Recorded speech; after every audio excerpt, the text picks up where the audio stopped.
এক নাম্বার টাকার লোভে। বলেন এক নাম্বার কিসের লোভে? পৃথিবীতে যত গুনাহ হয়, একজন আরেকজনের সাথে মিথ্যা বলতেছে, ওজনে কম দিচ্ছে, একজন আরেকজনের মাথায় বাড়ি দিচ্ছে, একজন আরেকজনের জমি দখল করতেছে, একজন আরেকজনের হাত দিয়া ধাক্কা মারতেছে, পিট্টি দিতেছে, দুনিয়াতে এরকম যত গুনাহ, সুদ, ঘুষ, চুরি, বাটপারি, সবগুলো, ছিনতাই, ডাকাতি, এগুলো সব হচ্ছে কিসের জন্য? টাকার জন্য। কিসের জন্য? টাকার জন্য। পৃথিবীতে যত গুনাহ হয় এর মধ্যে সব গুনাহগুলো তিন কারণে হয় প্রাথমিকভাবে। এর একটা কারণ হলো টাকার লোভ। দুই নাম্বার গুনাহ হয় ক্ষমতার মোহে, ক্ষমতার জন্য। ক্ষমতার জন্য একজন আরেকজনের নামে মিথ্যা বলে, ক্ষমতার জন্য একজন আরেকজনের নামে মিথ্যা মামলা দেয়, ক্ষমতার প্রভাব দেখানোর জন্য একজন আরেকজনের দৌড়ানি দেয়, ক্ষমতার প্রভাব দেখানোর জন্য, এই ক্ষমতার জন্য একজন আরেকজনের মাথায় বাড়ি দেয়। ক্ষমতার জন্যই এক শ্রেণীর লোক ওসমান হাদির মতো তরুণ তুর্কি যুবককে প্রকাশ্যে দিনের আলোতে গুলি করে হত্যা করে। তাহলে পৃথিবীতে যত গুনাহ হয়, এই গুনাহগুলো হওয়ার দ্বিতীয় কারণ হলো ক্ষমতা। তাহলে গুনাহ হয় তিন কারণে। এক নাম্বার টাকা, দুই নাম্বার ক্ষমতা, তিন নাম্বার নারীর প্রতি আকর্ষণ। যত গুনাহ করছি চোখের গুনাহ। আল্লাহ তাআলা চোখে হেফাজত করতে বলছেন, করি না। আল্লাহ তাআলা লজ্জাস্থানকে হেফাজত করতে বলছেন, করি না। আল্লাহ এই কল্পনা শক্তিকে নিয়ন্ত্রণ করতে বলছেন, করি না। কেন করি না? নারীর প্রতি আকর্ষণের কারণে। শুধু তাই না, আবার ঘরের মধ্যে বিবি বলে যে এই টাকা ইনকাম করো, এই টাকায় চলে না। আরেকজন তো তার বউরে দামি শাড়ি দিতে পারে, তুমি দিতে পারো না কেন? তো এখন এই নারীর কথা শুনে বাহিরে যায়, বাহিরে যায় তখন অন্যায়ভাবে ইনকাম করে, সুদ নেয়, ঘুষ নেয়। কথা বলেন ঠিক না বেঠিক? তাহলে পৃথিবীতে আমরা যত গুনাহ করতেছি, প্রায় 95% গুনাহ এই তিনটা কারণেই হয়। এক নাম্বার কারণ হলো টাকা, দুই নাম্বার কারণ হলো ক্ষমতা, তিন নাম্বার কারণ হলো নারী। এই তিন জিনিসের লোভ, আকর্ষণ আর মোহ আসে হলো এই অন্তর থেকে। টাকার লোভ, এটাও এই অন্তরে। ক্ষমতার মোহ, এটাও এই অন্তরে। আর নারীর প্রতি আকর্ষণ, এটাও কোথায়? এই অন্তরে। ভাইয়েরা, বাবাজিরা, এখানে যারা আছেন, চুপচাপ বৈশা মন দিয়া কথা শুনেন। বাইরের যারা আছে তারা তো তাদের মতো আছে। আপনারা যদি মন দিয়ে কথা না শুনেন, আমার মনোযোগ আসবে না, কথা বলতে পারবো না। এজন্য মন দিয়ে কথা শুনেন। আর এই যে বাচ্চাদেরকে এই হাঁটাচলা গুলো বন্ধ করেন, একটু মেহরবানি করে এদেরকে একটু সহায় দেন, পরিবেশটা সুন্দর করে দেন। হ্যাঁ বাবারা, তোমরা বাইরে যায় খেলো, এই যে বাইরে যায় খেলো, যাও যাও যাও, বাইরে যাও। আল্লাহ। তাহলে পৃথিবীতে যত গুনাহ হয়, এই গুনাহগুলো হয় প্রাথমিকভাবে কয় কারণে? বলেন বলেন, কয় কারণে? এই যে তিন জিনিসের জন্য মানুষ গুনাহ করে, টাকা, এরপরে ক্ষমতা এবং নারী, এই তিনটা লোভ, আকর্ষণ আর মোহ আসে এই অন্তর থেকে। কোন জায়গা থেকে? এই অন্তর থেকে। তাহলে পৃথিবীর যত গুনাহ মানুষ করে, সব গুনাহের কেন্দ্রবিন্দু, সব গুনাহের পাওয়ার হাউস, সব গুনাহের উৎপত্তি স্থল হলো এই অন্তর। এই জন্য আল্লাহর রাসূল সাল্লাল্লাহু আলাইহি ওয়াসাল্লাম হাদিসের মধ্যে ইরশাদ করেছে, আলা ওয়া ইন্না লিল জাসাদি মুদগাহ ইযা সালুহাত সালুহাল জাসাদু কুল্লুহু ওয়া ইযা ফাসাদাত ফাসাদাল জাসাদু কুল্লুহু আলা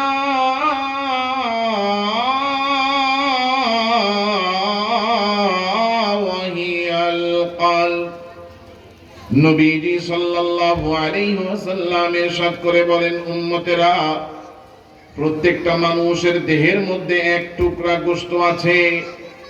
এই গোশতের টুকরাটা এমন, যে গোশতের টুকরাটারে যদি কেউ সঠিক করে নেয়, সংশোধন করে নেয়, তাইলে তার 3.5 হাত বডি সংশোধন হয়ে যাবে।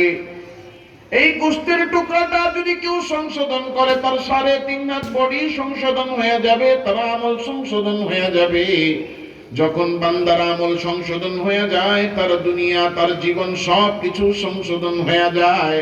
এই জন্য আল্লাহর রাসূল বলেন, যখন এই গোশতের টুকরাটা সংশোধন হবে, মানুষের আমল চরিত্র 3.5 হাত বডি, তার জীবন আর পুরা দুনিয়ায় সংশোধন হয়ে যাবে। আর যখন কিনা ওই এক টুকরা গোশত এইটা যখন নষ্ট হয়ে যায়, যার গোশতের টুকরাটা নষ্ট হয়ে যাবে, তার 3.5 হাত বডি নষ্ট হয়ে যাবে, তার আমলও নষ্ট হয়ে যাবে, তার জিন্দেগি নষ্ট হয়ে যাবে, তার জীবন নষ্ট হবে, তার দুনিয়া নষ্ট হবে। এই যে পাওয়ারফুল গোশতের টুকরা, যেইটা ঠিক হলে সারা দুনিয়া ঠিক, যেইটা নষ্ট হলে সারা দুনিয়া নষ্ট।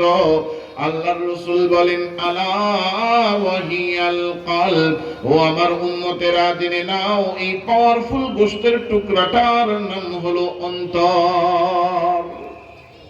এই যে অন্তর, এই অন্তর হলো সব গুনাহের কেন্দ্রবিন্দু। অন্তর থেকেই সব গুনাহের আকর্ষণ আছে। অন্তর ঠিক, বান্দার জিন্দেগি আমল সব ঠিক। অন্তর নষ্ট, বান্দার মন নষ্ট, দেহ নষ্ট, আমল নষ্ট, দুনিয়াও নষ্ট। তাহলে এই অন্তর যে গুনাহের প্রতি আকর্ষণ, এই গুনাহের আকর্ষণটা কমবে কিভাবে? অন্তর ঠিক হবে কিভাবে? আরে অন্তর ঠিক হবে তখন, অন্তর থেকে গুনাহের আকর্ষণ কমে যাবে তখন এই অন্তরে আল্লাহ তাআলা রব্বুল আলামিনের ভয় ঢুকবে, থাকবে যখন। এই অন্তর থেকে গুনাহের আকর্ষণ দূর করার জন্য অন্তরে ভয় ঢুকাতে হবে। জোরে বলবেন কার? ভয় নাই, আরো জোরে বলেন কার? সবাই আওয়াজ দিয়া বলেন, ভয় অন্তরের মধ্যে ঢুকাইতে হবে কার? আল্লাহর ভয়। এটাকে বলা হয় তাকওয়া।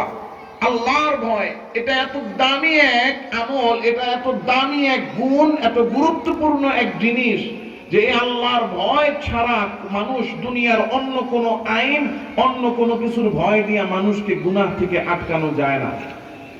আল্লাহর ভয় সবচেয়ে গুরুত্বপূর্ণ। গুনাহ থেকে যদি বাঁচতে চাই, এর চেয়ে বড় অস্ত্র আর নাই। এজন্য আল্লাহ তাআলা রব্বুল আলামিন কোরআনে কারীমে প্রায় 90টা আয়াতে, প্রায় 90 বার, কয়বার? প্রায় 90 বার আল্লাহ তাআলা রব্বুল আলামিন বলতেছেন, ইত্তাকুল্লাহ, আল্লাহরে ভয় করো, ওয়াত্তাকুনি, আমি আল্লাহরে ভয় করো, ওয়াত্তাকু রাব্বাকুম, এই ইমানদাররা তোমাদের রবকে ভয় করো। আল্লাহ তাআলা রব্বুল আলামিন বলছেন ইত্তাকুল্লাহ, আল্লাহরে ভয় করো। এইভাবে আল্লাহকে ভয় করার কথা প্রায় 90 বার বলেছেন। বলেন কয়বার? প্রায় 90টা আয়াতে আল্লাহ বলেছেন আমি আল্লাহকে ভয় করো। কোরআনে কারীমে আয়াত আছে কয়টা? বলেন তো, কোরআনের আয়াত কয়টা? 6666। এটা সঠিক না, এটা ভুল। এটা কি ভুল? এটা ভুল সংখ্যা। সঠিক সংখ্যা হলো 6236। বলেন 6000 কয় হাজার? কয় না, সবাই কয় না, সবাই বলেন কয় হাজার? কয়শো? 200। 600 না, 200। 6236 কোরআনে কারীমে। তাহলে মোট আয়াত সংখ্যা কত? 6236। তাহলে এক একটা আয়াত একটা কথা কার? আল্লাহ। একটা আয়াত আল্লাহ বলছেন, মানে আল্লাহ একটা কথা বলছেন আমাদেরকে। কথা কি ঠিক? তাহলে আল্লাহ তাআলা রব্বুল আলামিন একটা আয়াত যদি একটা কথা হয়, তাহলে 6236টা আয়াত মানে আল্লাহ আমার আপনার সাথে কয়টা কথা বলেছেন? হ্যাঁ, মাথা কাদান, এবার কোন আল্লাহ কয়টা আয়াত, কয়টা কথা বলেছেন আমাদের সাথে? 6236টা কথার মধ্যে 90টা কথা হলো আল্লাহকে ভয় পাওয়ার ব্যাপারে, তাকওয়ার ব্যাপারে। এখন ক্যালকুলেটরে হিসাব করেন, প্রত্যেক 70টা কথার মধ্যে কয়টা? 70টা কথার মধ্যে আল্লাহ তাআলা একবার করে তাকওয়ার কথা বলতেছেন, আল্লাহকে ভয় পাওয়ার কথা বলতেছেন। মানে কিছুক্ষণ কথা বলার পরে আল্লাহ বলতেছেন কি, যে আমারে ভয় করো। কিছুক্ষণ কথা বলে আল্লাহ বলতেছেন আমারে ভয় করো। দেখবেন বাচ্চা একটা ঘরের মধ্যে সকালে ঘুম থেকে উঠছে, মায়ে কয় তাড়াতাড়ি হাত মুখ দিয়ে পড়তে পারে। কিছুক্ষণ পরে ওই হাত মুখ দিয়ে ঘুরা ঘুরা আইছে, মা খিদা লাগছে, ঠিক আছে খা, খায়া পড়তে ববি। এখন যা খাইয়া দেয়া বাইরে গেছে, গা কেমনে জানি গেছে। কিছুক্ষণ পর আইছে, তুই এখন রেডি হলি না, তাড়াতাড়ি স্কুলে যা। যাক কোন রকম স্কুলে গেছে, গিয়া সারাদিন স্কুলে ছুটি করে বাসায় আইছে, তাড়াতাড়ি গোসল করে ভাত খেয়ে পড়তে বয়। সে তো আর পড়তেও বসে না, সে ঘুম দেয়। ঘুমের তো উইটা খায়, এবার ঘুমতে উঠছিস পড়তে বয়। ও গেছে খেলতে, খেললে আসছে সন্ধ্যাবেলা, সারাদিন টোটো কোম্পানি করছিস, পড়তে বয়। এখনো কোন রকম ফাঁকিবাজি করে, গিয়ে টেলিভিশনে ওই যে কার্টুন চলে গিয়ে কার্টুন দেখতে কইছে, তুই কার্টুন দেখতে কইছিস, কার্টুনটা দেখেই পড়তে বলবো। এখন যা কার্টুন দেখে আইছে কোনো রকমে আধা ঘন্টা পইরা, আম্মা খিদা লাগছে তাহলে ভাত খেয়ে পড়তে বহিস। তুমি খালি সারাদিন কেউ পড়তে বইতে, সারাদিন খালি কেউ পড়তে বইতে,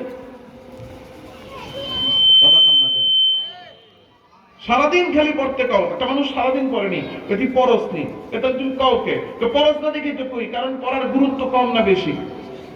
এই কথা কয় না? তাহলে যেই জিনিসের গুরুত্ব বেশি ওই জিনিসের আলোচনা কম না বেশি? তাহলে যেই জিনিসের আলোচনা বেশি ওই জিনিসের গুরুত্ব কম না বেশি? আল্লাহ তাআলা রাব্বুল আলামিন ৬২৩৬টা কথা বলছেন।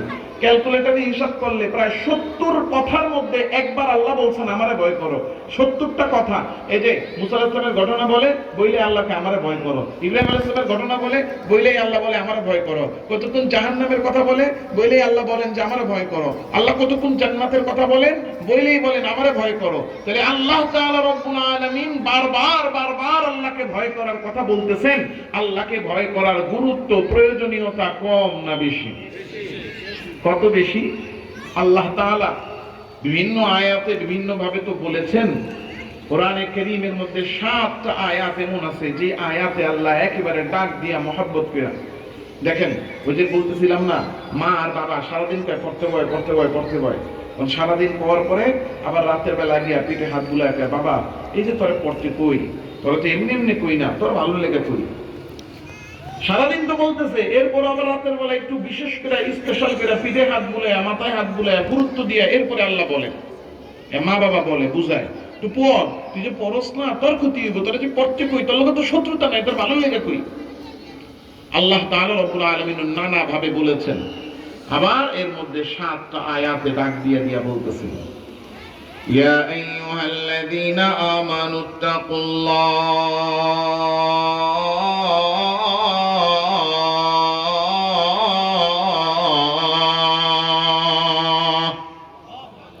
আল্লাহ তাআলা রব্বুল আলামিন ডাক দিয়া বলেন, ও ঈমানদারেরা,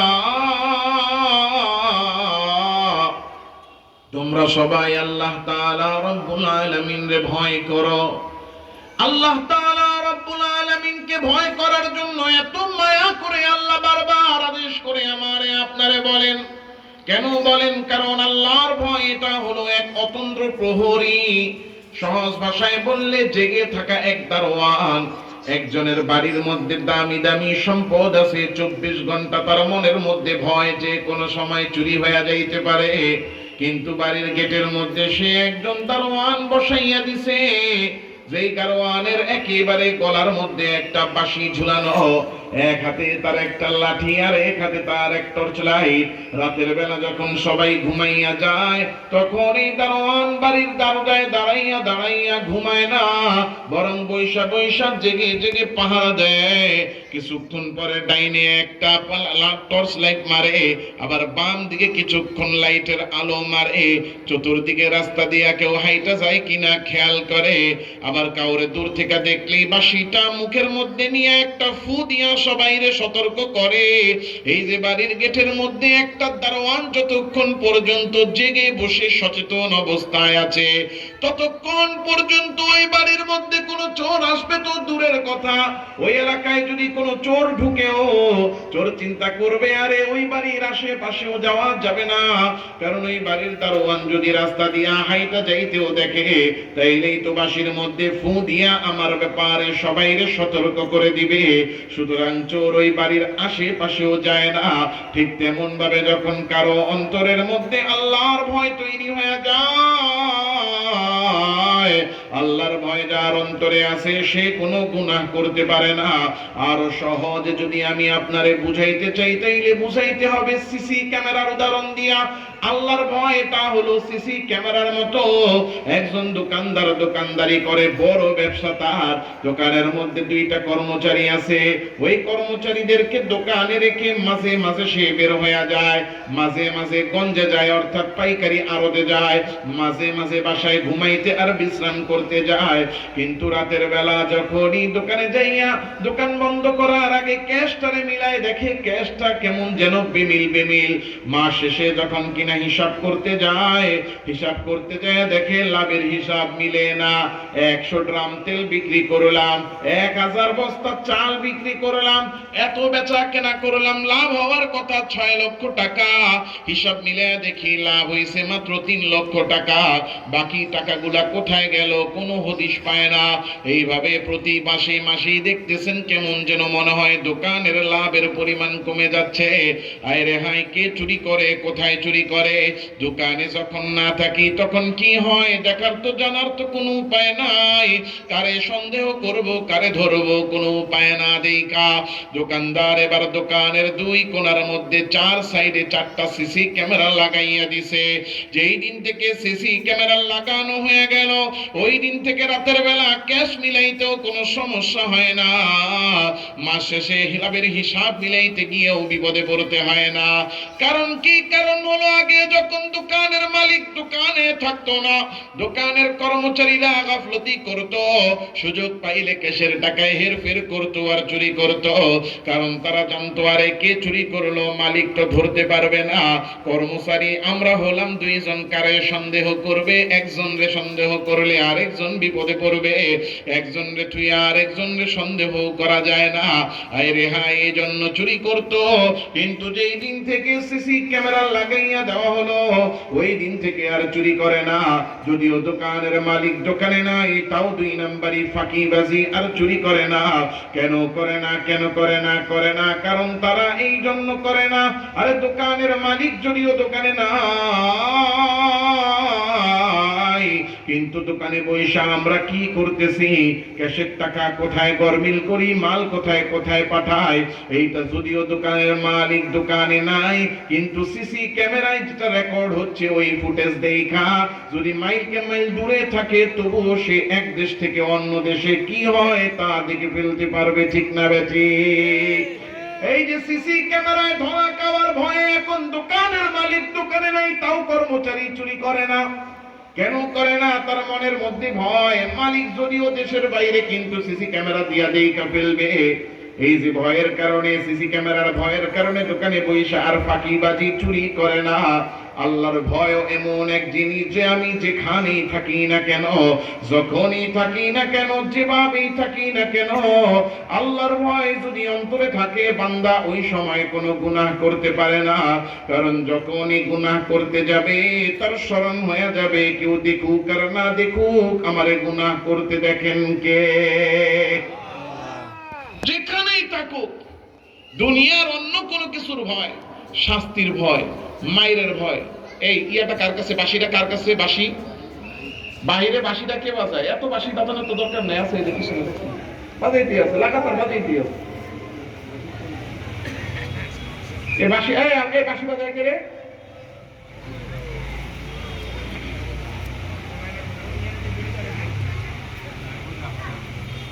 একেবারে লাগে মানে অপ্রকাশ্যে একাকী মানুষের সামনে সর্ব অবস্থায় গুনাহ থেকে বাঁচায় রাখে যেই জিনিস, সেটা হলো আল্লাহর ভয়।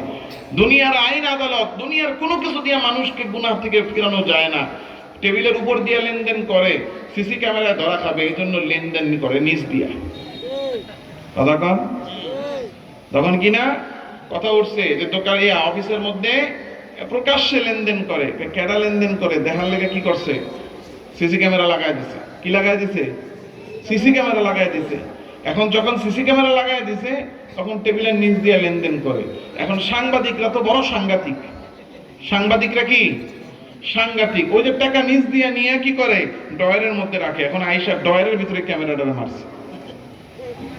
এখন চিন্তা করে অফিসের ভিতরে লেনদেন করলে মুশকিল, কারণ যে কোনো সময় ম্যাজিস্ট্রেট আইসা ঢুকেই বাস অফিসের ভিতরে ডয়ার রেখে দেয়, সার্চ দেয়।